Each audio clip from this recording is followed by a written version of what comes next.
Chers compatriotes, chers compagnons de résistants, les élections européennes sont devant nous. Le vaudeville,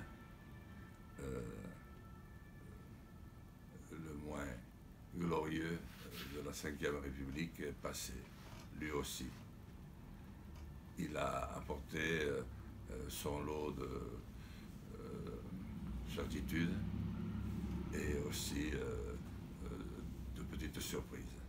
Une fois de plus, il montre que les sondeurs d'opinion ne servent à rien, si ce n'est qu'à manipuler l'opinion publique, ce qu'ils ont fait une fois de plus abondamment en fabriquant de toutes pièces le face-à-face Macron-Le Pen. On a voté un peu plus que d'habitude, 50%, et tout le monde se gosse. Mais est-ce que pour un grand projet, pour un dossier aussi important pour notre temps que celui de nos pays et de leur organisation dans l'Europe, c'est beaucoup, un Français sur deux qui vote? En fait, j'ai vu plusieurs bureaux de vote, dont le mien, de ma commune, bien d'autres aussi. Et j'ai vu l'état d'esprit dans lequel allaient voter, vous alliez voter. La plupart d'entre vous y allaient parce qu'il fallait à tout prix faire barrage à Madame Le Pen, parce que c'est l'avenir du monde qui en dépendait, et d'autres dans le but totalement inverse. Ne nous voilons pas la face, il y a là les explications majeures de ce surcroît de participation. Le mouvement des Gilets jaunes a rappelé à nos compatriotes, et il a eu un impact au-delà de la frontière, que le vote et les élections existaient encore. Malheureusement, après avoir vu le paysage dévasté politiquement de notre pays dans cette semaine qui suit, je me demande combien de temps encore tiendra l'illusion. Et parmi ceux à qui je pense le plus, c'est aux jeunes, qui bien des fois votaient pour la première fois. D'ailleurs, d'après les résultats sortis des urnes, il semble que les 25-31 ans aient plutôt voté écologiste, tandis que les 21-25 ans votaient plutôt pour le retour à l'Europe des nations que l'on attend vilipender. Je crains que beaucoup d'illusions et d'espoir ne se fracassent dans les semaines qui viennent, car dans le contexte dans lequel nous nous trouvons, où encore une fois, nos pays se trouvent totalement désargentés. Il n'y a plus une thune pour occuper le domaine public, pour venir en aide à nos hôpitaux, à nos écoles où les postes continuent à être supprimés. On ne ferme plus les écoles, mais les postes le sont.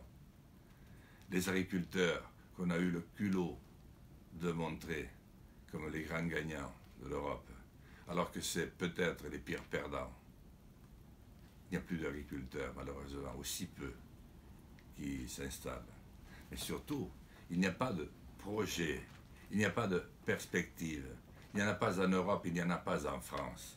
Et comment voulez-vous que ça marche en Europe si, déjà en France, nous ne sommes pas capables de donner une consistance différente, de rassembler davantage que nous n'avons fait.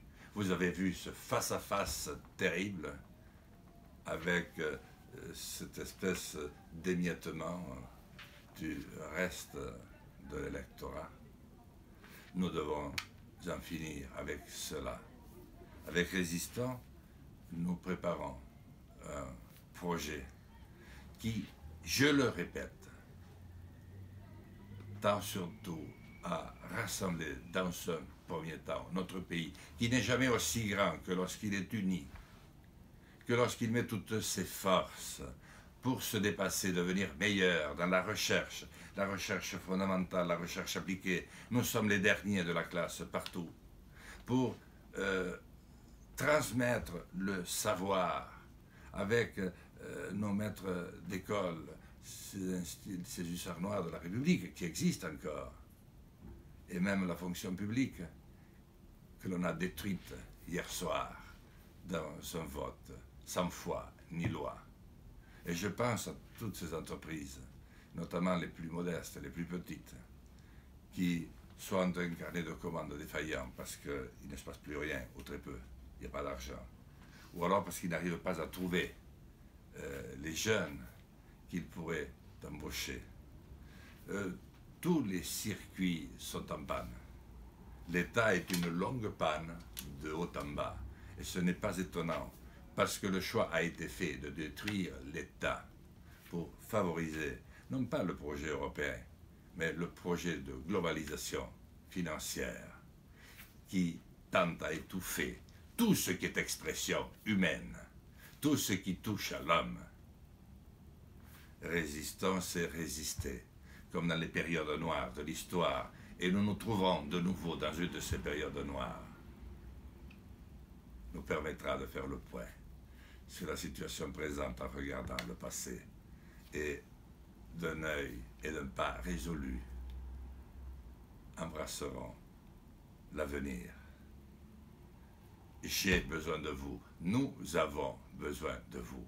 La France mérite mieux que ces faux semblants auxquels, une fois de plus, vous avez été obligés de vous soumettre. Je rêve d'élections joyeuses, d'élections dans lesquelles on se rend sans peur, mais dans l'espoir de reconstruire. Vive la République, vive la France.